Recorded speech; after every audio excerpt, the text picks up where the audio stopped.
Welcome to the Irn-Cru podcast, the American football podcast made in Scotland by NFL lovers. This is the preview crew, and I'm your host, Keith McGinty. It's week 3, and already some team stories of the season seem to be written. Season-altering injuries, franchise QBs benched, and forgotten men making a renaissance. This week we have a special guest, fresh from yet another successful watch party. We'll have a look at his team's chances of going for the Lombardi in New Orleans next February. And I'm also joined by some of the finest crew members to preview the rest of the Week 3 matchups. First up, we have Patty Cake Baker's other man. It's a resident Buck, Ross. Ross, how are we, buddy? And you're muted. I'm good. How are you? Just did that. I'm not bad at all. I'm very happy, actually, considering. You absolutely should be. Your team seem to be doing well off to a flyer this season.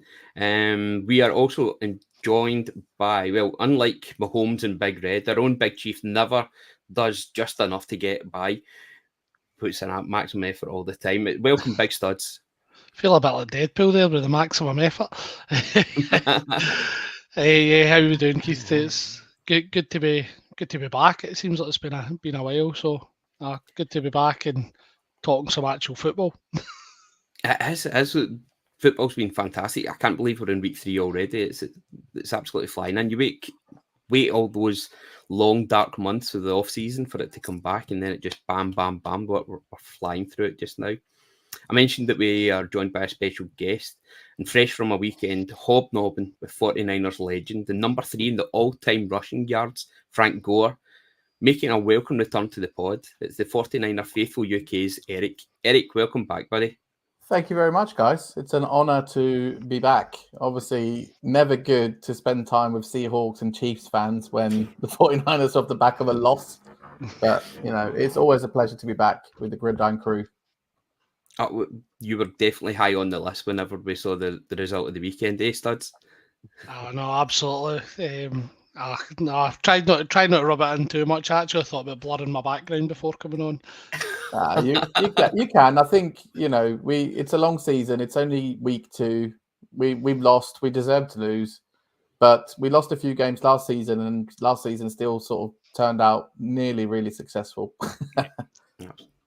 Listen, it will be another successful season if you get that far, and who knows, that game could have went either way on the night. And you helped us with the preview for the Super Bowl earlier in the year. You never know, we might be speaking to you again sometime in February, looking ahead to it. But let's start with your 49ers watch party that you had. Where did it take place? And I mentioned you had Frank Gore over. How did that come about? Yeah, so this is the 3rd watch party, I believe, that's organised by the San Francisco 49ers. So the 49ers have owners that also own Leeds United Football Club. So Last season we had a watch party in London, which Joe Staley attended, which I couldn't make because I was still living in Singapore at the time. And then we also had a couple of watch parties in Leeds for the NFC Championship game and the Super Bowl. And so then we had this one was in London at the Goldwood Sports Bar. And as last year, Joe Staley and Delaney Walker flew over as kind of the 49ers alumni. And this time round, they picked one of my all-time favourite 49ers, Frank Gore. And I had a chance to meet him and get a photo. And obviously he was hanging with the 49er Faithful UK. There was about 400 of us, I think, at the event. So it was... The events just keep getting bigger and bigger and better when it comes to 49er Faithful UK. So we're very spoilt and very lucky. That's amazing. I was wondering how it was you had managed to get them over. Was it something that you crowdfunded yourselves, or is that something that the team put it on? Actually take the lead? That's pretty cool. Yeah, it's part of their international sort of expansion program, I suppose. They tried to engage certain markets, and we had a game in Mexico, had a game in or that had some groups in Germany and stuff like that. So they keep trying expanding and going into different regions. But to be honest, I think the biggest reason is the 49er Faithful UK, the guys who kind of run it or have been running it for a long time, Lee and Paul, they've always had really close ties to the team. And so the team are always happy to engage with the UK fans. Last year we had the trip over to the gold mine in the stadium where 40 of us went and stuff like that. So we're very spoiled, as I said, and the events just kept getting bigger and better. I think the Super Bowl, there was 500 of us at Ellen Road in Leeds. Obviously not the best results, and I think now for watch parties we're 0-3. So there's a few people that are talking of a curse. There's no such thing as a curse, obviously, but we would like to have a watch party and win one. Listen, it certainly looked fun on the coverage on Sky Sports for the Super Bowl party. My son, I don't know where I went wrong. He's actually a 49ers fan. I think he's more a Christian McCaffrey fan. Transferred his favouritism over to the 49ers when he left the Panthers. But he's definitely wanting to come to one of them. So I might have to brave it one day, come down. I'm certainly going to be wearing I'll certainly be wearing my Seahawks gear. The president of the 49er Faithful UK, Lee, his brother is a Vikings fan, and he showed his face at the bar on Sunday, and he was obviously very happy. So we're a very welcoming bunch, and I think the events just keep getting bigger and better. I think it's a shame, obviously, that we lost the game, but it's not really about that. There's so many people now that I would sort of consider good friends that I meet up with. A bunch of people came down from Scotland, so we travel pretty well, which is cool. And the next we have an unofficial watch party, which isn't organised by the team, which is organised by the 49ers Faithful UK, which is a joint one with the Chiefs in Newcastle for the Chiefs game in week 8. So we're looking forward to that one next. There you go. Studs might be taking a wee trip down to the north of England for that one. Yeah, no, I definitely would love to. As I say, I've seen the Arrowheads Abroad guys from the Chiefs side. I've been promoting that as well. So no, that'll be a good night.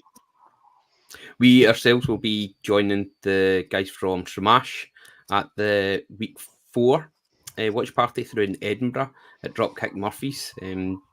Cameron that kindly asked us if it would take part in it too, so very much looking forward to that, and hopefully we will be hosting some of our own watch parties in Glasgow in the coming weeks as well. So it's certainly something that we're wanting to do. We want to get involved with. We want to bring fans together because, like you say, just getting with other people that support your team, support the sport that many of us absolutely love, and some of us are getting into maybe a wee bit later.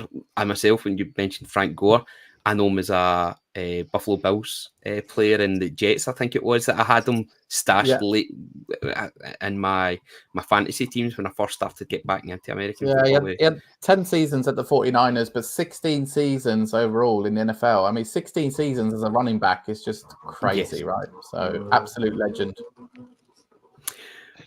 Another reason that we've got you on, Erik, is that what we want to do is each week we want to get a guest on so we can get a flavour of all the teams in the NFL this season, try and touch on each of them and see how their team is doing, what they've done over the past couple of weeks in the season, and how they're looking going forward. How do you see them doing this year, but also in the years to come? Because that's the thing about American football, is that it's not long that you're down. We're seeing that with the Texans. If you get the right guys in the right place, then you'll be able to build that franchise back up and be competing again. And we're certainly seeing that with CJ Stroud there and D'Amico Ryans in the right place. So we want to know from yourself about the state of the 49ers. How do you see your guys doing? We thought we'd come to a team that are relatively stable this year and have been not making big moves in the off-season, but I'm just wondering how do you think your guys are poised to challenge for the Lombardi again? Yeah, obviously we've not made big moves, as you say. We're still quite lucky in that we have Brock Purdy as our franchise quarterback on a rookie deal, so he's earning $1 million a year, which for a quarterback who was in the MVP race last year, it's not too bad, is it, chaps? That means we can pay some of the star players that we have. If you look at positions, we have one of the best tight ends in the NFL. We have one of the best. We have the best running back, in my opinion, in the NFL. We have a couple of really good wide receivers. We have the best left tackle in the NFL. We have the best middle linebacker, etc., right? And I'm biased, obviously, when I say that. But it means we've been able to pay these players, which means we haven't really lost too many. We've added a couple of free agents in the defensive line. So Malik Collins came over and Leonard Floyd as free agents. So hopefully we can be even stronger and maybe get that one little extra step. I think we were just sort of one fumble away, weren't we, in the Super Bowl potentially, or one Dre Greenlaw injury, because once he went out, it was all Kelsey, wasn't it? After that, so hopefully we'll be up there again. We'll be challenging. You never know. The NFL is a weird and wonderful place with injuries and things like that. And as we saw this week, we lost to the Vikings on the road. But I think overall we've kept all of our big stars, and last year we were pretty good for a very long time. So hopefully we can do the same this year. What would you say that if you could add something to the team just now that would get you just over that wee hump, because you have got there past couple of seasons to the almost to the promised land? What do you think the team is just lacking at the present moment? We've been one of the worst teams in special teams for the last 5-6 years. We're just not very good at special teams, and we saw that in the Super Bowl. We saw it this week. We had a blocked punt. We need to sort that out. If I was to add a position or a player, we've been lacking that real edge threat opposite Nick Bosa. We've got Leonard Floyd, who did really well in week 1, week 2, but nobody really performed in week 2. So we'll see. But yeah, someone to really set that edge on the other side of Nick Bosa would be super helpful, because Nick Bosa is pretty dominant when he gets going. Well, with yourselves, Ross, have you noticed anything that you feel that the 49ers could be doing a bit more of? Brian on the review crew always talks about the 49ers as being like the Avengers, just how they have the best players, the highest paid players in the positions, and it's an embarrassment of riches at times. Yeah, the thing is, obviously you touched on Purdy there. Like, it's a team that keeps getting to the Super Bowl and they keep not winning it. The problem is, obviously, this is Purdy's final year of his deal, isn't it? And then you're going to have to look. You're probably going to get weaker over the squad if you're paying Purdy. I don't know. I feel like this has got to be the season, but injuries to CMC, Jordan Mason's came in, done a good job, but is Jordan Mason ready to lead the 49ers with how dependent they are on CMC in terms of running the ball and catching it? It's I think this, I don't want to say, because I know what it's like when your team doesn't have the season you expect, but I don't know. This is a big loss to a Vikings team that were not tipped before the season started to do much. That they've come out and played great football. I think this is 49ers' last roll of the dice with the current setup, because things will change. I'm not sure in terms of contract length who's near leaving on free or whatever. I know obviously some of the bigger guys. I imagine Kittle doesn't have left long on his deal. No, he's on his last year. Yeah. So there's going to be a lot of big gaps there, and they are like the Avengers, but it's ridiculous. Hoping that Kittle can get extended for 1 year so he can do his 10 years. He'll get into the all decade. That would be really nice, but yeah, might not be possible. We're definitely going to pay Brock Purdy. That there's no question. He was amazing last year. He didn't have a good week this week, but our O-line really didn't have a good week. I think it was something like 7 or 8 sacks. Brian Flores at the Vikings just completely outcoached, I think, our offensive game, and he kept doing blitzes. But they said it was crazy that crazy scheme, I think is what he said to Brian Flores. Yeah, absolutely. And you just could tell he didn't have a lot of time, and he still, he's still the passing leader after 2 weeks in the NFL. He's leading in passing yards, but obviously he's got 1 touchdown, 1 interception. So I still think he'll be good, but we'll see. And then obviously you finally shelled out, paid the big money, and then I'll be honest, I didn't watch the 49ers game. Bucks were playing same time, so I was watching Red Zone and whatnot. But I getting paid, and then doesn't seem like he's really. I don't know. Is his attitude been poor, or is he? Did he? No, it's because he missed training camp. He was holding out, so I think he had 2 or 3 practices before the start of the season. So he had that first week where he had a couple of drops, and then this week he was a little bit better. But again, nobody really played well. I think he had 4 catches. So I think he will be good. It's going to take him a few weeks. We've had the same thing happen last year. Was it Debo? A couple of years ago, Nick Bosa. It just takes a few weeks to get them going because they held out for so long into the off season. We had the same with Trent Williams. Trent Williams had a really good week 1. Didn't allow a single pressure, I don't think. Whereas this week he actually gave up some pressures and maybe even the odd sack. So Yeah. hopefully, a couple of weeks when those two guys are up to speed, and we'll be flying again. We'll see. But do you have the time for a couple of weeks for them to get up to speed? Because at what point does that turn sour and the 49ers go, look at the money we've paid and you couldn't keep yourself at the highest standard, even not at training, because you wanted paid, you've been paid, and then it's negatively impacting the squad. At what point, like, because your schedule's not easy. No, I'm not panicking just yet, because we played Monday night. We were on a short week. We were on the road, so we had to travel and then play early for us, right, which is a morning game. So one loss is not going to make me panic just yet. I still think we're a really strong team. We've got the Rams this week, and the Rams have been terrible so far. If we lose to the Rams this week by South, then I'll start to worry.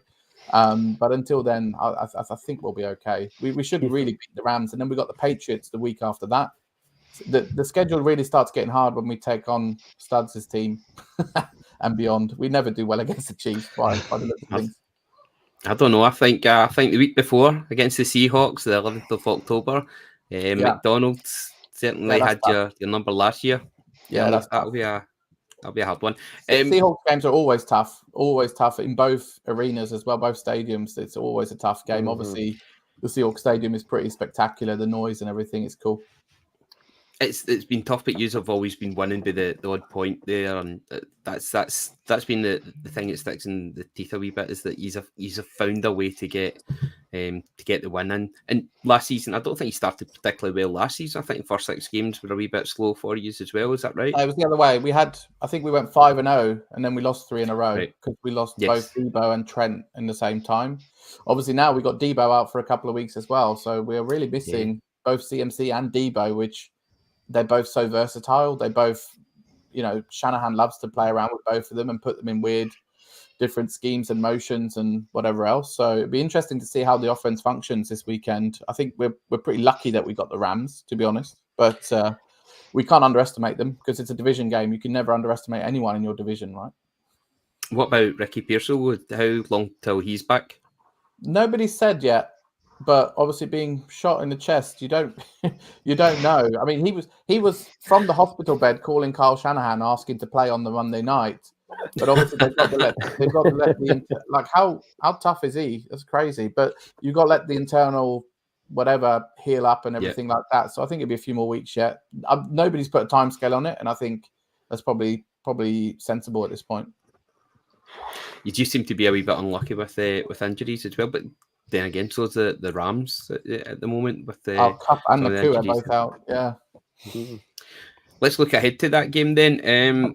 What do you foresee be your main threat then? You always mention talk whenever you've been on the past about 4th and Juwan Jennings. Is he going to be an important player for you guys?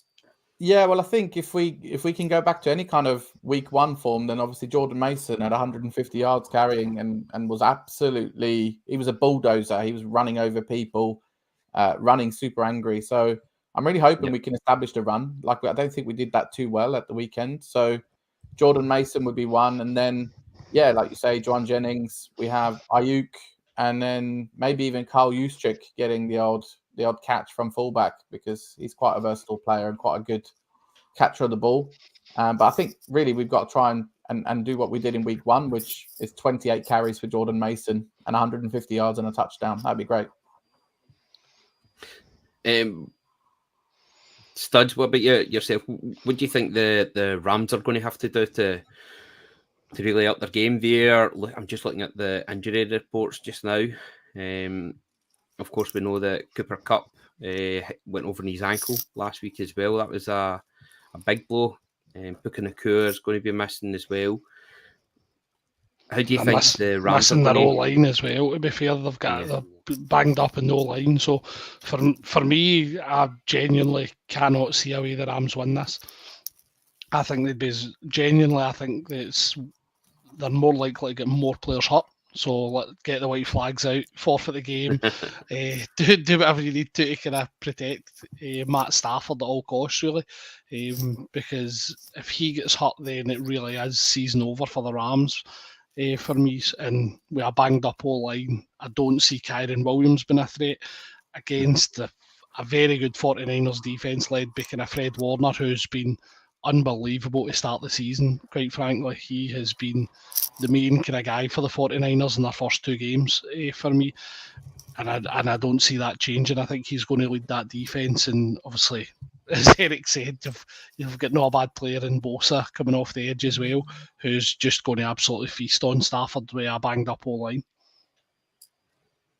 Fred Warner was terrific at the weekend there. I saw one where he punched the ball out the hands just before he got to the end zone there. The guy's incredible. What a talent you've got there. And he started 2 weeks running. He did it in week 1 as well against the Jets. I think it was Aaron Rodgers' first completion. And Fred Warner came flying and punched the ball out. He's now, I think, 2nd in franchise history for forced fumbles behind Patrick Willis.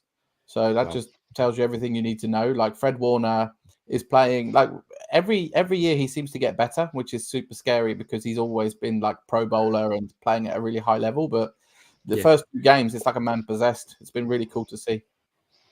Awesome. Right, gentlemen, I'm going to get your predictions for the game then between the 49ers and the LA Rams, taking place in SoFi Stadium this weekend. Erik, I'll come to you last. Stud, you have already gave us yours. Just reiterate then, who do you think is going to win this one? What's the story of the match? I think this is going to be an absolute blowout for the 49ers. Erik kind of said, obviously, what he's hoping for Jordan Mason. As a CMC and Jordan Mason owner, I'll be quite happy if Jordan Mason has a good game. And again, I was looking at his stats just now. In 2 games, the guy's had 247 yards. So he's almost had 100 yards in both games. So for somebody that's backing up CMC, I think it is going to start with him. I think Debo didn't practice for the 49ers. I think he's out. He's out for a couple of weeks. Yeah. Right. So that's where I think obviously Joanne Jennings is going to kind of step up and take a leading kind of role there, whilst Ayuk still finds his feet. So for me, I think it's 49ers all day long, and I don't think it'll be close. Ross, what about yourself? Absolutely the same. I think as much as I was saying about Ayuk, I just kind of see... if I was in a survivor pool and I hadn't taken the 49ers, this would be the easiest walk-in slam dunk. Got to be. The Rams are... You were saying, obviously, if Stafford gets hurt, season over. I think season's over for the Rams already. I just don't think they've got... I don't know if it's no, they don't have the personnel, but I think obviously with the injuries they've got, Cup out for a couple of weeks. I don't see it, and who's Stafford thrown to, and you can't run constantly against that 49ers defense. It's too good. You need to be able to throw those 25 to 30 yard throws to a Cup, to a Irn-Cru. They don't have it. I think it'll be an absolute blowout. I would think the Rams, maybe 2 field goals if I'm being generous, and I would say over 40 for the 49ers. Erik, you're taking a draw, of course. yeah, exactly. No, I think the Rams have conceded 67 points, which is 2nd in the NFL so far in the first 2 weeks. So it's going to be tough. Obviously, we have Debo and CMC out, but the way Jordan Mason has played in the first couple of weeks, it's going to be a tough ask. They might be able to score the odd point. You saw the Jefferson touchdown at the weekend. You never know. Our secondary's been a bit, but there are talks of Hufanga potentially being back at safety for us as well. So our defense is going to get even stronger, which is good.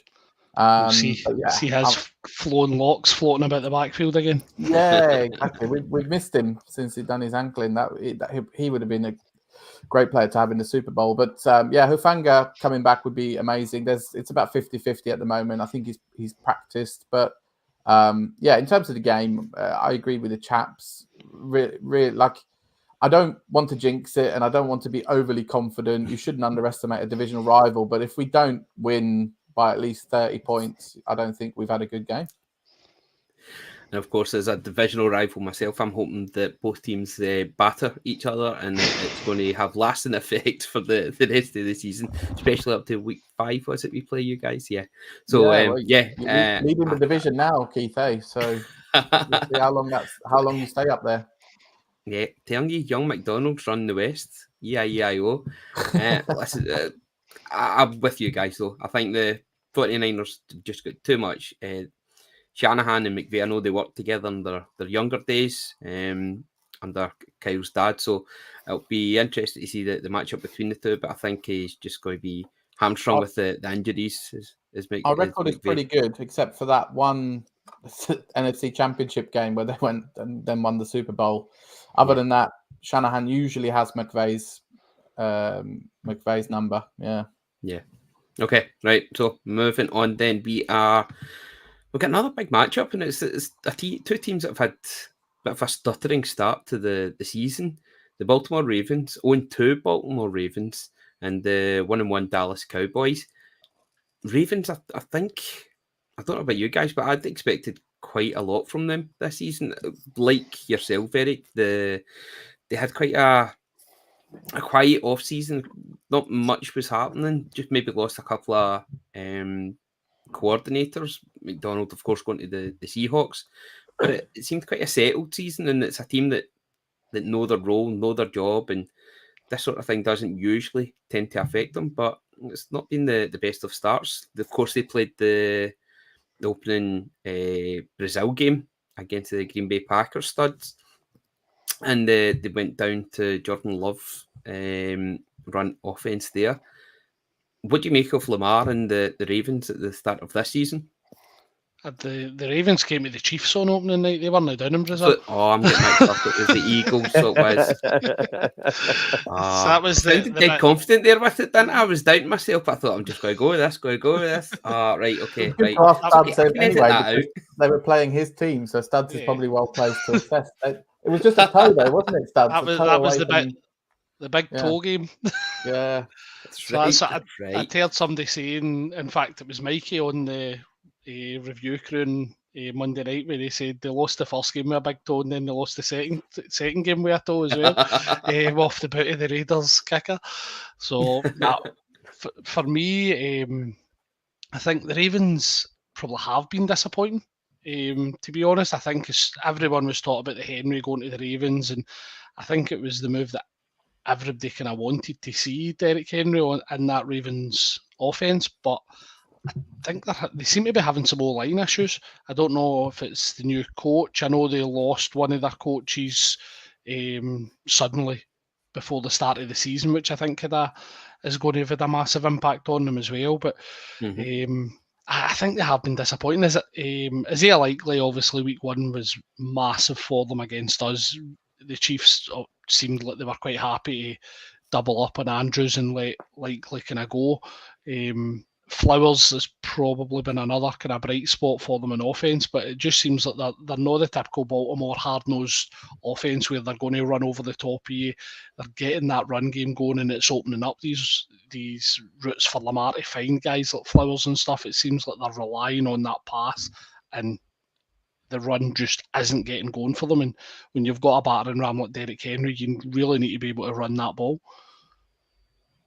Safety Kyle Hamilton, cornerback Nick Wiggins, left tackle Ronnie Stanley, linebacker Kyle Van Noy, and cornerback Jalen Armour-Davis all returned to practice today. So they've only got one real player missing just now. One of the stars of breakout from the game against the Chiefs, which I do actually remember, was Isaiah Likely, and it was someone who I tried very hard to get in some fantasy drafts, but Studs, I think you might have sniped me to picking him up in one or two there. Ross, what did you make of his breakout performance? Do you think this could maybe be a wee dialing back for Mark Andrews, or is this just someone who can help take the load from him a little bit?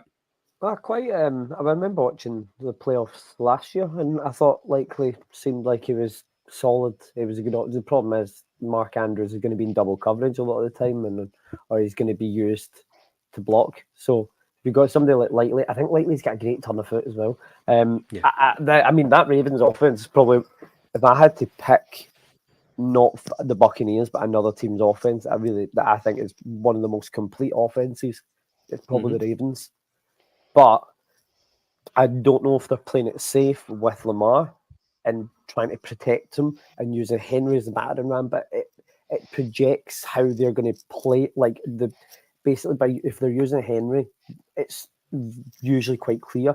He's still going to get touchdowns because he's huge and he's excellent in that position. But some of the best plays from the Ravens last year in the playoff run was when you didn't expect and Lamar would turn and go. And you don't seem to be getting that same, I don't know, the speed. I don't think the speed's quite there. And I don't think the actual plays have been drawn up to make it happen, to give you space for him to run into. So I love Likely. I think Likely's really great. I think the Ravens are off to a bad start, but the wins are going to come. And I think they'll easily make the playoffs. Eric Ross made a good point there. Sorry, Studs, on you go. No, I was just going to say, I was just sitting looking at stats because I was curious how much Lamar had actually rushed, but he's actually the leading rusher just now, 167 yards over the 2 games. But I do think that's slightly inflated because the very last play against the Raiders was a massive run for Lamar, which I think we were all in Top Golf at the Stramash event, and we were all just wanting to just keep going just to see what happened, and then he just stops and tosses it back to Hill, I think it was, who done a forward pass. So I do think that's probably inflated his stats sick, and I can see where Ross is coming from, and that I think they're kind of trying to protect him a wee bit, and the fact that we've got the battering ram in Derrick Henry, so we don't need Lamar to run as much. Well, no, you want that dual threat. You want teams to be guessing, right, which one's going? Is it going to be Lamar? Is it going to be Derrick Henry? Is Lamar going to chuck it? You want to keep defences on their toes, and if they can establish that, then I do think the Ravens will be in the postseason. But if they lose this game, then it could be very difficult for them. Yeah, and when I'm saying what I'm saying about obviously Lamar's rushing, I feel like a lot of those yards, I would like to look back at the plays. A lot of those yards are not coming near the red zone. That I can remember. They're coming from when they start from the 30 or the 40 to get the over midfield. They're not what I would say are dangerous rushes. Yeah. And that's where I'm differentiating. That's where Lamar's a killer. In the last 25 yards, last 20 yards, that's where he is fantastic. And I don't feel he's being utilised in the same way. Yeah, it's like any of the mobile quarterbacks that are in the league just now. See if you get in that red zone, that's where they should be making their money. And your Jaden Daniels, you'd like to see him maybe doing those kind of things. And Lamar's obviously another great example. Jalen Hurts, another mobile quarterback. Your Baker Mayfields. Baker Mayfield, where he's shaking bake by the Lions defender. That's probably, I think he's still recovering from a broken ankle. I seen that in Good Morning. A real long 11-yard touchdown. I saw the stats. It's quite funny. It's Aiden Hutchinson's face when he goes by. I think Aiden Hutchinson just feels so bad for the guy because he's probably still sliding at the stadium. But that's where these mobile quarterbacks really are killers for defenses. It's like, right, who we need to have a spy on him, which then really sees a Mark Andrews as they likely in the Ravens case, or that's what it should be. But yeah, I think I drafted Mark Andrews in my fantasy, and he was injured in the off season, so even in week 1 he was a little bit doubtful. So I think he's still also maybe getting up to speed. I think Mark Andrews is one of Lamar's favourite targets, and I could do with him getting going, and I actually think he will. He'll have chances against the Cowboys. So, Eric, what about the Cowboys? What did you... CD Lamb, of course, got paid right at the towards the end of the off-season, and so did Dak. But it seems to be a wee bit, maybe affected them how late it was. I think they were looking for that wee boost, especially before the first game. They've not had it. They're an absolute comedy franchise, aren't they? They keep talking Jerry Jones about, I'm gonna sort everything out, and then you bring back Zeke as your main running back. You kind of go, it's a little bit strange. Like, you would have thought that they might get some better weapons, like they let Pollard go, and then now they've got Zeke and then a rookie. And obviously the weekend they were an absolute disaster against the Saints. The Saints just absolutely battered them. So very hard to judge in this early stage, I would say. But obviously looking at last week, they were not good against the Saints. And then they're coming up against the Baltimore, who are going to be absolutely desperate to get in the win column. So I fear for Dallas this week. I really do. As you mentioned, the running backs that they've got, they brought Zeke back. Deuce Vaughn is still there, one of the coach's boys, but Rico Dowdle, I think, was the main one that they were behind there. It's been getting some carries. He's also in my fantasy team, but on the bench. But I think he had 8 carries this week, which is not enough to be a starter in fantasy, but he might be able to win win the role over Zeke as the season progresses. Unless Zeke has an absolutely blinding season, they might give more and more carries to the rookie. We'll see. Towards the end of his first stint with the Cowboys, Zeke was really just the one to get them over the line in the red zone. Pollard was doing much of the hard work, but Zeke was just the battering ram to get over. Kind of thought that's what he was going to do when he went to the Patriots, but it didn't really turn out that way. It didn't look as if that's what he was going to be doing in the first game either, when they actually did win. Studs, what about the centre in the playoffs, obviously against us, which was hilarious. Well, the Cowboys, of course, actually have already had a bit of a tanking last weekend against the Saints. It's not the first time towards the end of their season last year. The Packers showed up in town and did it with a young team that I don't think many people were expecting. Last week's score was certainly a surprise for many of us as well. Is this just a sign of the decline, Studs, that Mike McCarthy is overseeing? He's been with the Cowboys for a while now. Many fans are disgruntled with him still being there, but can you see him getting a change to the team and making it successful again, or is it just going to be good for the regular season? We get to the playoffs and it just all crumbles again. I'm kind of looking at it. It's Eric's kind of hit the nail on the head when he said he fears for them this week. This is probably one of the games I kind of struggle to pick between, because I could see both teams potentially struggling as well. But the Cowboys just look like on defense they seem to have forgot how to play. I don't know if it's obviously Mike Zimmer's influence in the loss of Dan Quinn, whether that's kind of where that's sort of leading, but they seem to be getting nothing out of obviously their big hitters. So Micah Parsons, for example, he was a game wrecker on his own last year under Dan Quinn at times. They had Bland, obviously, with his record number of pick sixes, these kind of things, but you seen I think it was Bland and Diggs were both absolutely roasted by Shaheed on that early play. So there just seems to be something rotten in the defence room just now from the Cowboys. And obviously you look at the Saints and you're looking at them, you're like, right, well, Kamara's their main threat.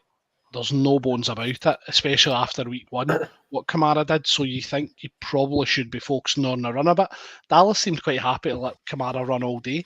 And if they do that with the Ravens, when you're talking about somebody like Derrick Henry and obviously Lamar's rushing ability, then they're going to the Ravens are going to have their way with them. So they do really need to fix, particularly that run defense. I would say the Cowboys to have a chance in this one. But I think, and I'm speaking to Dan about this as well, about Mike McCarthy, and I said to him, I says, what saves McCarthy's job?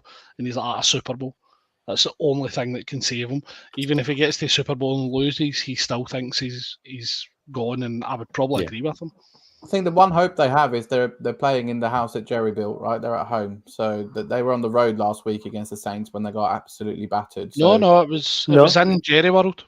Oh, was it still? Yep, it was. I'll take it back then. They're going to get battered. Home again. Let's go for predictions then for this one. Then the Ravens at the Cowboys. Eric, I'll come to you first. Then, how do you see this one going? Ravens by 10 at least. Ross. Cowboys by a field goal. Ooh, Aubrey.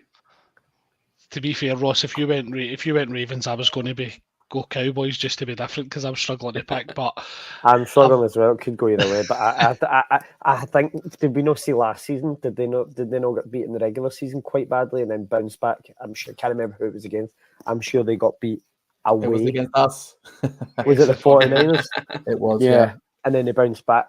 I think the home, I think they'll just scrape it. And Ravens 0-3 will be making the playoffs and an incredible run.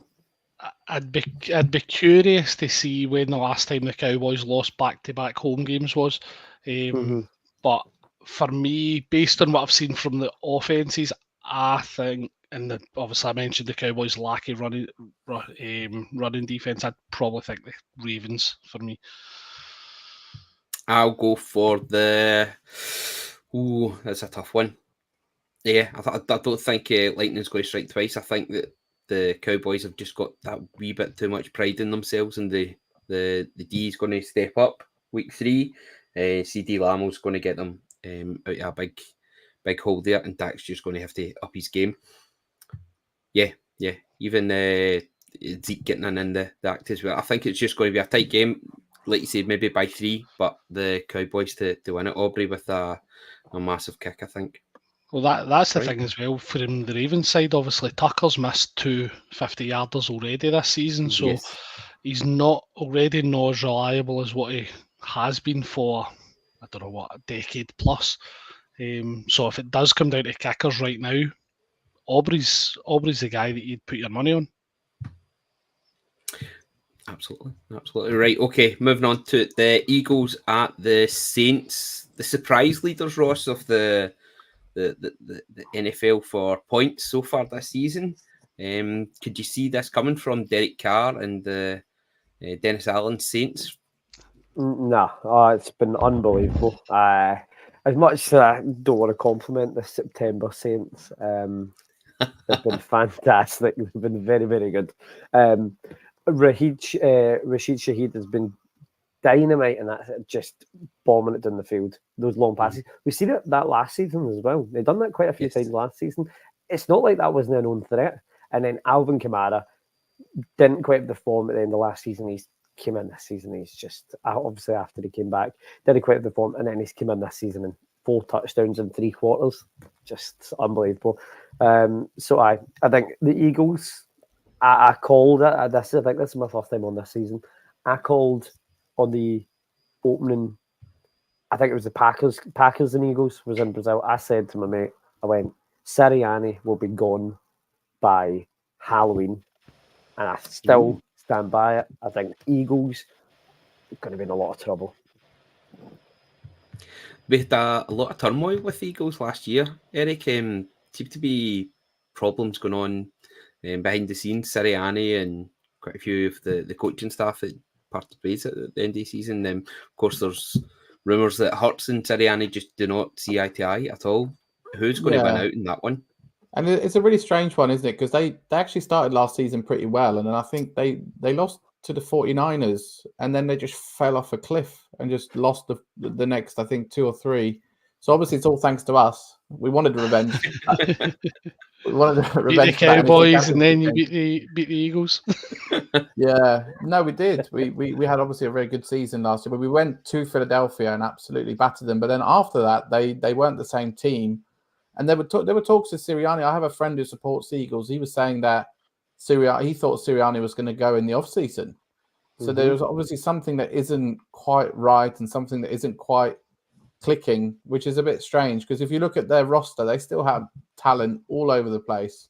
So, yeah, a bit of a strange one. And I'm finding this one really hard to predict because you never know, I think, with Philadelphia. I hear what Ross is saying, but I don't want to discount them just yet. You never know. If they can switch it on, and I think obviously Jalen Hurts has been pretty good the last few years. And if they can get it right, if they have one really good game where everyone's on, they have some really good weapons on offense. They can outscore a lot of teams. So I'm finding it difficult to pick this one. But obviously from the rivalry game with the Eagles, the other last season and the championship game the season before, I have to go Saints, don't I? As a prediction. Absolutely. And I have Kamara in my fantasy team, so I have to. I'm hoping for another 4 touchdowns from Kamara. It'd be great. I'll take that all day long. I'm flirting with trying to pick up Derek Carr as well myself. Studs, what about yourself? Dennis Allen's been rumoured to be getting a new 3-year deal. Do you think that's wise, or is this just a wee bit of a knee-jerk reaction? I do think it's a knee-jerk reaction, but I think it'd be hilarious because I think if you listen to some of this, a lot of the Saints fans wanted him gone in the off-season. Yes. So I think it would be absolutely hilarious for that perspective. But I don't think you can fault his results in the first 2 games. I mean, what they've done in those 2 games, they've not conceded a lot of points. They've dominated both games how they want to with their rushing attack. They've had the deep threats and Shaheed. So the way they are playing just now, I think if you were getting to kind of week 8, week 9, and we were still talking about the Saints playing in this kind of fashion, then Yeah. I think that's maybe when you'd be looking at Dennis Allen getting a new contract. I think after 2 good performances, I think it's probably a wee bit early to kind of do that. What I did find interesting, I don't know if any of you seen Good Morning Football this morning. There was a stat that somebody tweeted into P. Schrags about Derek Carr, and he seems to have his most successful seasons in election years.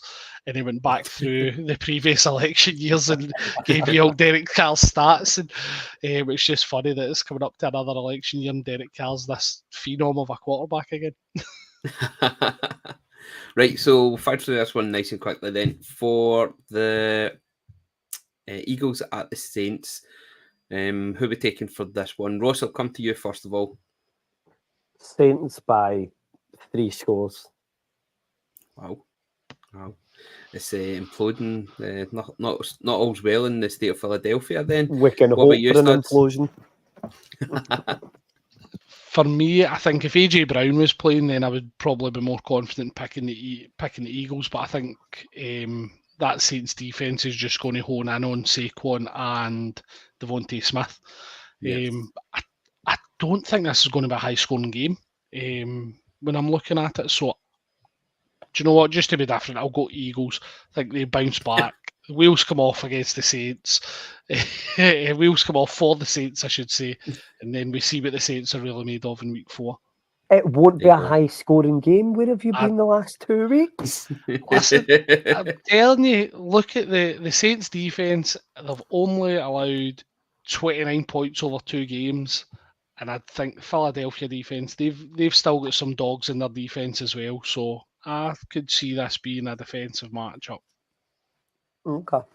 I don't think in the TJ. dome. I think in the dome it's going to be points. So but I do think Saints by 10. Yeah, something like that. There we go. Terrific. I'm just looking through the Eagles roster there. It looks like it's going to be a breakout for the Eagles. Currently starts with Jahan Dotson finally doing what he was doing against the Eagles for the Commanders last year. Maybe Saquon's been on the jugs machine actually learn how to catch. That was a bad drop. Good, really bad drop. Good times are going to keep rolling in the city of fun in New Orleans there. I'm going to go for the Saints as well for that one. Right, good. Next one we're going to do is just a new thing that we're going to do. We're going to take maybe a minute or two just to run through because there's so many games on this week.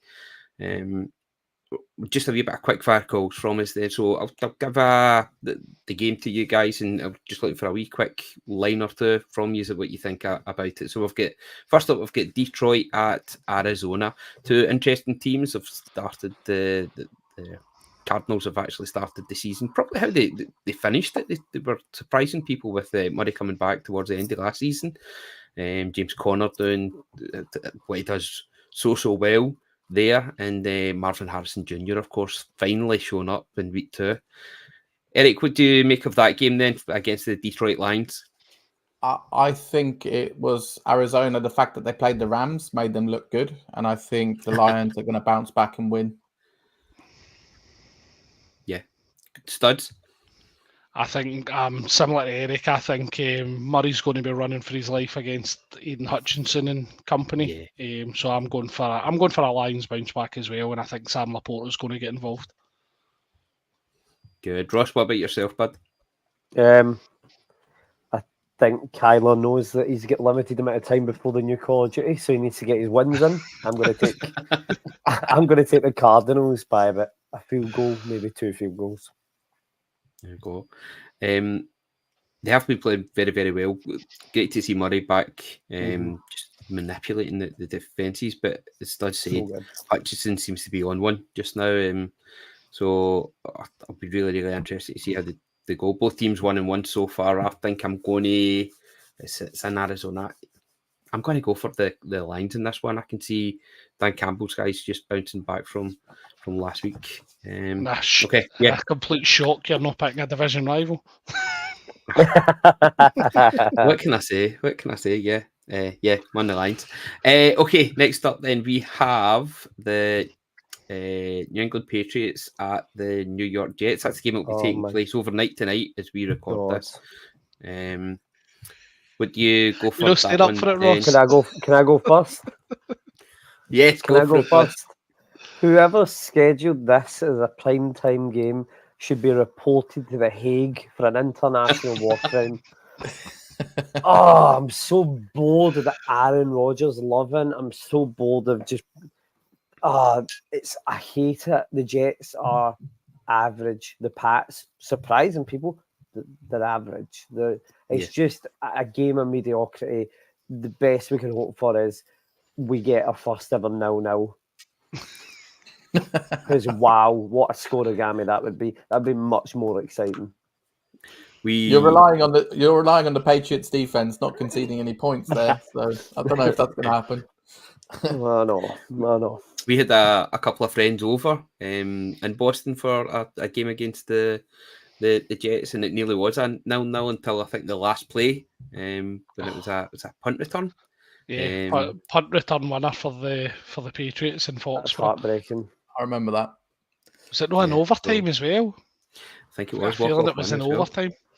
Yeah, incredible. Okay, what about yourself, Eric? Pats, Jets. No, I think the Jets are better than what people think. We made them look bad in week 1 because we played really well, and I think they bounced back. So I think the Jets win by 6 at least. Studs. Yeah, I think the Jets win this one. I just don't think the Patriots have got enough of a passing attack. With Jacoby Brissett, he seems to be relying on Hunter Henry as his main threat. Which I think if you know that, then it's Ramondre and Hunter, and you just close them down and go for there. So yeah, Jets for me. We rookie got a touchdown last week as well. Polk. Jalen Polk. Yeah, Jalen Polk. Yeah. I think he had 2 catches for 27 yards, and one of them was a touchdown for about 24. Yeah. I'll go different to yours then. I'll take the Patriots. Because you're all going for the Jets. And I'll take it as I don't even know. Meal more than Will Levis does.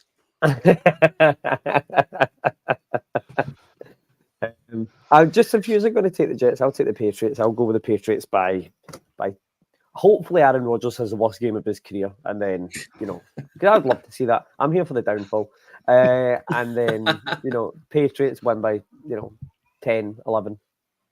That's not one of the half and half Bucks Patriots jerseys you've got on, is it, Ross? I don't even like the Patriots. I don't. Yeah. I do have Brady on the back door. Just lost the number 12. That's why I was seeing it. I seen the 12 and I was like, right, I need to get this in. You need to swap that for a Baker jersey. I know. I need to get a Baker. Sure, Brian's probably got one, but it'll be a Browns one. Maybe a Panthers, maybe a Rams as well. Next up, then, we've got Chicago Bears at the Indianapolis Colts.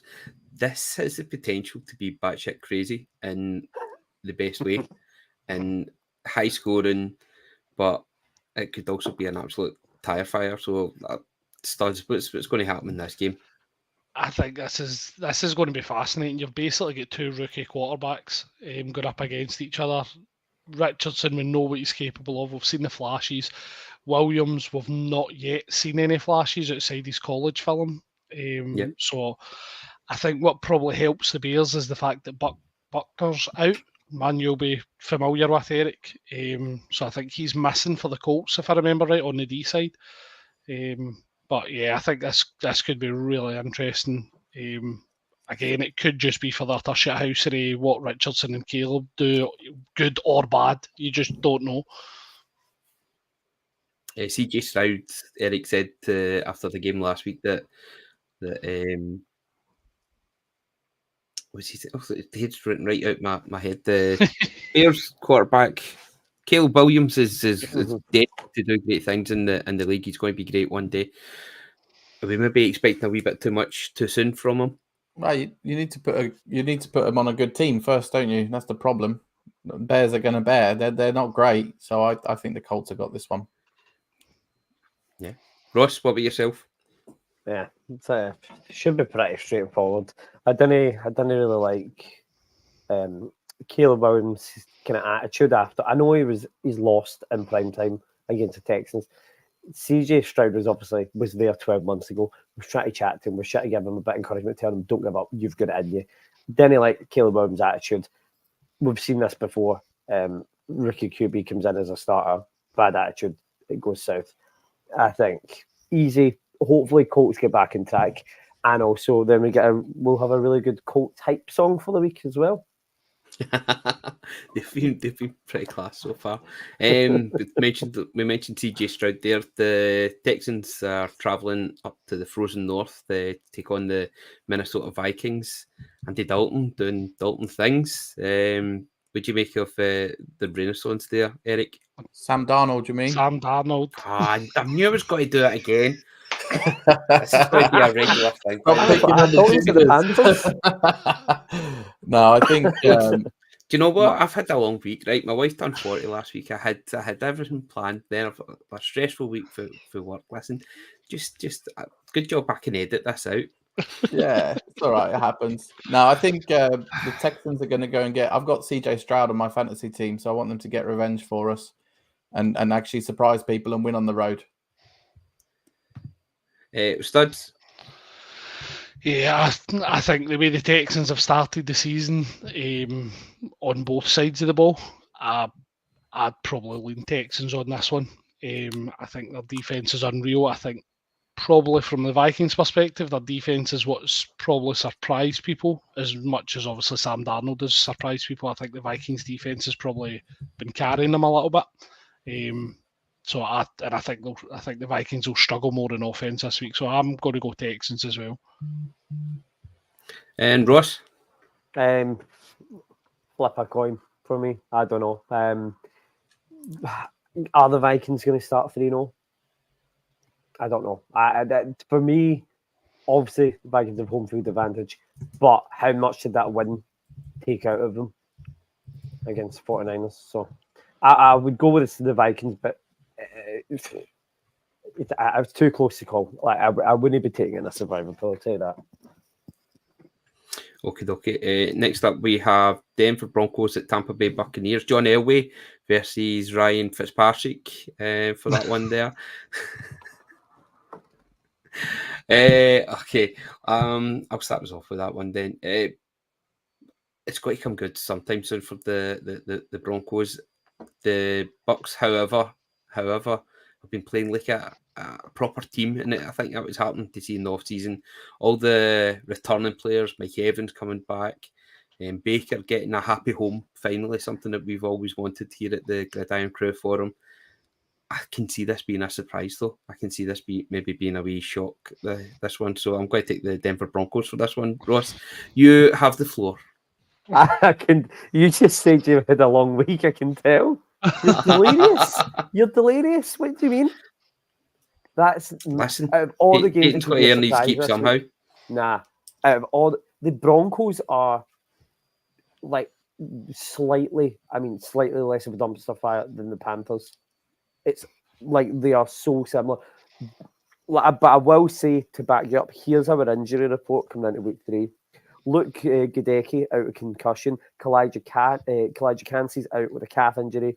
Vita Vea with his knee. Rashad White with his groin. Antoine Winfield Jr. with his foot. We've got a lot of injuries. Jamal Dean's knee. William Golston's knee. Logan Hall's foot. Josh Hayes' ankle. And then Cameron Johnson's ankle. So I get what you're saying.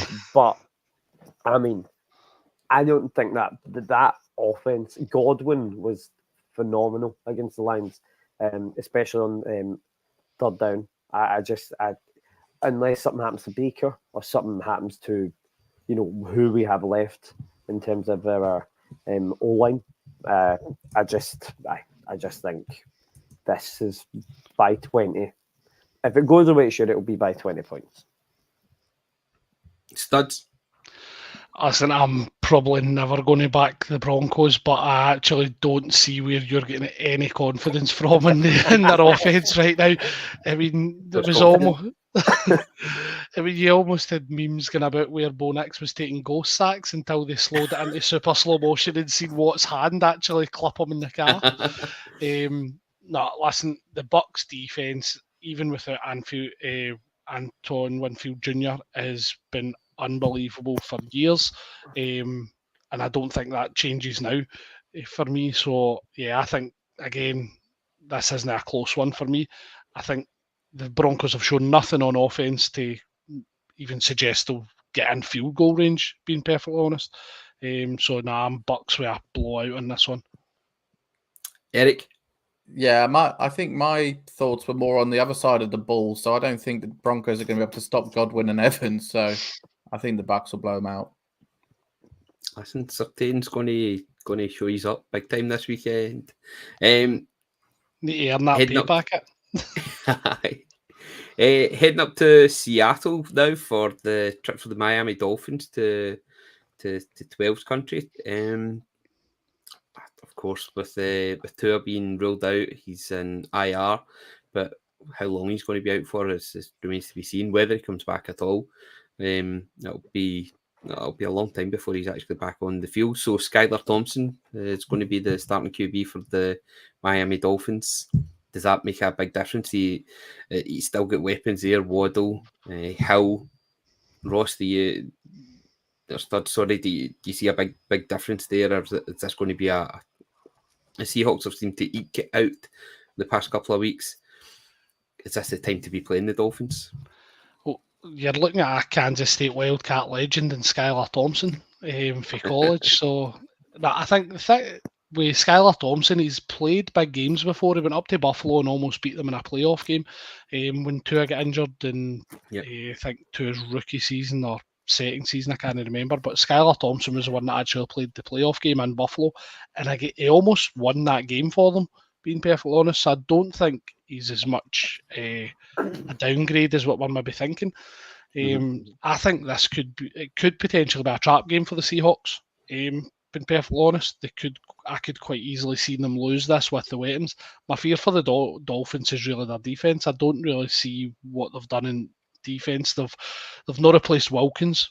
They've got Jalen Ramsey in the backside, but they seem to really be missing that pass rush for me. And Trevor Lawrence in week 1 probably let them off the hook. The Bills game we know was a blowout, but that was off the back of James Cook, to be honest. So I'm maybe not as confident as what you probably are about this one, Keith, being a Seahawks one. But I'd probably lean Seahawks based on the fact the lack of pass rush for the Dolphins.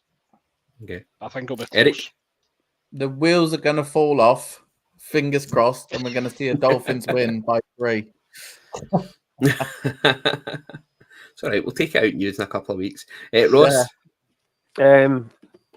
Seahawks have never played in a normal game, as the saying goes, so it could be pretty wild. I think the Seahawks will.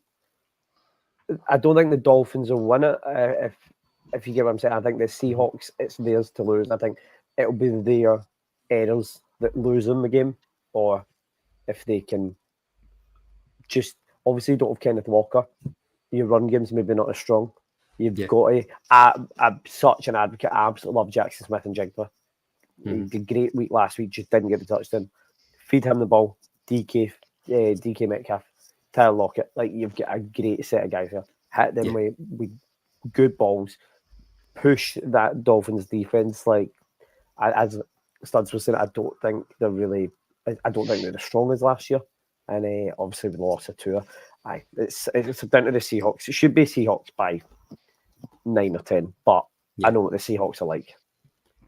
So unfortunately, but Geno seemed to be really settling in to this season, taking utter control, especially towards the end of the game last week. He just knew what he had to do and knew how to execute it, and he's got the tools there to do so. DK getting a big touchdown last week, I think that's going to do wonders for his confidence. And as you say, I think JSN's just going to have a wee breakout this weekend come as well. So there we go. Right, so the rest of the ones that we're going to do, guys, we're going to do just a wee take the knee. We're just going to fire through them, run down the clock as quick as we can on these ones. So Jacksonville Jaguars, Buffalo. Just a one sentence for each of these ones from you then, guys. Studs, anything of note from that game for you? James continues to cook for me on this one. Yeah, excellent. Eric? Yeah, terrible Trevor will lose. Bills, home banker. Guys, these are really good. This is just off the top of your head as well. Ross, the comedy man as well. The pressure's on. Mine's only that good. The Josh Allen MVP charge continues. Oh, I like it. I like it. Has it started? You would looking at Twitter and seeing the Bills supporters.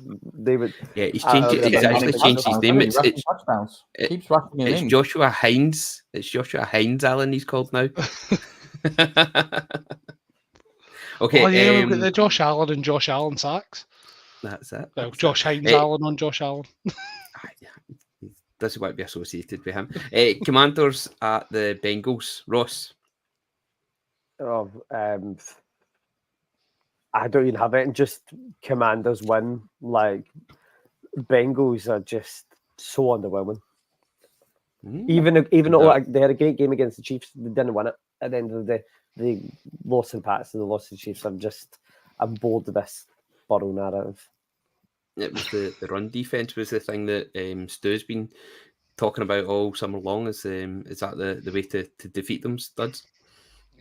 For me, I'm thinking, will the real Slim Shady please stand up? Need Joe Burrow just to kind of ball out for me. Eric?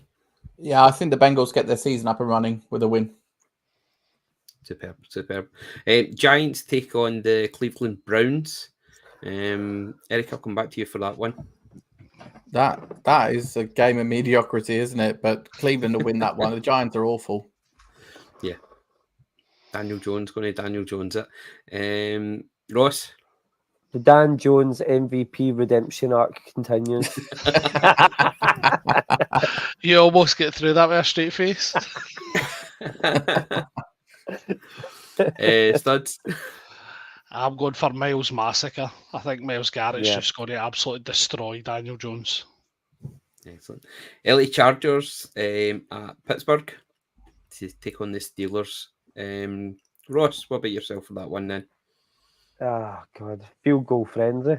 I think a lack of touchdowns, kick for the field goals, low scoring, and Steelers win. Yeah. Studs? Oh, it's going to be such a snooze fest, honestly. Yeah. This is just two teams that I could not think of a worse game to watch than is that those prime two time? just now. No, 6 o'clock. No. Oh, thank the Lord. And I can't actually believe the two of them are 2-0, to be honest, but I think Steelers will take this one. Yeah. Can't bring myself back the Chargers. I think the Chargers will win 9-6. It'll just be rush, and then field goals. So I think I have to go for my old mate Jim Harbaugh, obviously. So I think Chargers 9-6. Nice. Penultimate one then, the Green Bay Packers are taking on the Tennessee Titans. Of course, Will Levis is going to absolutely destroy the Packers there at home. Studs, who are you taking? I'm actually taking the Titans on this one. Yeah. Telling you, they're all coming round to my way of thinking. Keep it simple. I just don't back Malik Willis. And if the Titans haven't prepared for a running attack, then they need to sack their coaches. Eric? Well, Jordan Love was practicing, wasn't he, today? He might be back. So I'm going to go Packers. He might be returning. They thought he was going to be out for 3 or 4 weeks, but he might be back already. So Jordan Love, if he's back, then I'll go Packers all day. Yeah, I think if Love's back, then I would jump on the Packers bandwagon, I must admit. But if Love's out, then I'd be Titans all day. Okay. Ross? Again, if Love's back, could be a washout, could be a blowout. Titans are a bit of a mess at the moment with the Will Levis situation. Great entertainment, but Packers easy win for me, regardless who the QB is. If it's Jordan Love, it's even more cemented. Listen, this is just that Will Levis just fucking about with things, just trying things to see if it works. Trying random laterals when nobody's there. Telling you. Like, all right, I've not to do that. This time next season, you're going to be, I should maybe have drafted him in my fantasy teams. 2 seasons time, superstar. It's just that. His It's already phone, listed. his phone number got leaked, so he's had to change his phone number because of all the shady messages he was getting. It was just messages of support from me, I'll tell you that now. I'm sure. Right, I'm last sure it game was. then. And there's no surprise here that the Carolina Panthers at the bottom of the pile. They're travelling to Vegas to take on the Raiders. Erik finishes off in style then. Yeah, I mean this is the biggest home banker of the week, right? The Panthers are the worst team for many a year, so home banker. Studs. The Red Rifle rides again. I'm going to Andy Dalton to surprise everyone with a win. I can't pick the Raiders. Nah. Oh, the tap You're water is surprising me, strong up 'cause in I thought Scotland, it was- isn't it? Jesus Christ! You're surprising me. I thought he was playing up in Minnesota. Right, Ross, finishes off, bud. Max Crosby masterclass. I think it'll be easy for the Raiders. I think the Panthers are on the way to be the worst team ever to have played in the NFL in terms of a singular season. And we'll be here to cover it all on Monday with the review crew. Brian and the boys will be back in for that. You do realise Gentlemen, you've missed a game, Keith? I was going to say you've missed the bloody Chiefs game. Do you know what? How have I done that? Chiefs I and want- Chiefs and I've got it. Falcons. I see it. Oh, That's the prime apologies. time. KC at ATL. Right, there we go. Chiefs at Atlanta Falcons. That's generally just been an oversight. Apologies, Studs. Go for it, buddy. In fact, I'm coming to you last, right? I'll come to you last. Erik, what's happening with the Chiefs and the Falcons? They can't win every game, surely. So I'll go for a Kirk Cousins upset. Let's go, Kirk. Come on. The refs say otherwise. Yeah, Ross, that's true. Erik, that's where you're wrong because the Falcons can lose every game. Yeah. So I'm that's going true. to take the Chiefs. It's prime time, Kirk, but nah, I think we'll go with the Chiefs. Mahomes masterclass. Kelsey's first touchdown of the season. listen, the Chiefs are just the Man United of the 90s. They just know how to win, just know how to eke it out week after week, and then turn it on in the big games. So, yeah, Studs, I'll go with your boys for this one. The Chiefs from me as well. Finishes off, bud. Yeah, I think we can all tell there's only one way I'm going in this one. Obviously, the Pacheco loss for 6 to 8 weeks is going to be interesting. But yeah, I'm with Ross on this one. I think this is going to be the week Kelsey turns up. I think you'll see him get a couple of touchdowns and lead the team on this one. Superb. Gentlemen, it has been an absolute pleasure. As I said, we will be back on Monday with the review crew, but have a wee look in your Gridiron Crew channels over the weekend. Dan and Gav have done fantastic work, and they've got another a massive worldwide exclusive interview with one of the stars of the Flag World Championships and winners of the tournament. So stay tuned, have a wee look in your feed for that. That should be dropping on Saturday, UK time. So yeah, well done to the guys for that one. Really looking forward to listening to that. Congratulations to the Glasgow Hornets, national flag champions of the UK. The 33-21 win over the Cardiff Hurricanes. It was great coverage of that. Again, Gav's been doing wonderful work with their Instagram, so that was keeping all of us up to date and abreast of what was happening. So brilliant to see. And I know the guys that at the Hornets appreciated the coverage that Gavin and Dan have been doing for that. So it was brilliant. We also are looking forward to seeing everyone at the NFL Scotland meetup in Dropkick Murphy's in Edinburgh for week 4. I'll be heading along to that myself. Hopefully a couple of the other crew might be able to pop in to that. We will be getting out there, getting to meet some of the fans from across Scotland that have just got a love for the game, and it'll be my first actual watch party. So I'll be looking forward to getting to that. So yeah, terrific work.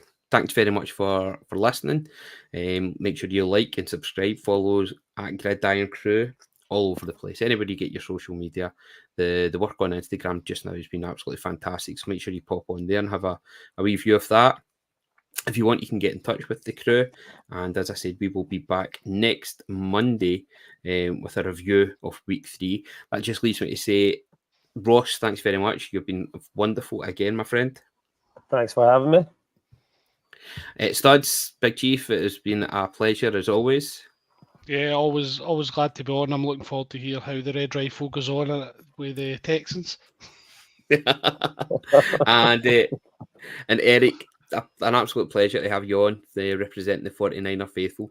Yeah, absolute honour to be here and hopefully be allowed back at some stage this season. It'd be great to come back. Preferably Absolutely, not after yeah. a 49ers defeat next time. Thanks a lot, Never know. Never know. No, We'll not leave it always until a after pleasure. the Super Bowl, Eric. Don't worry. My nerves can't take it.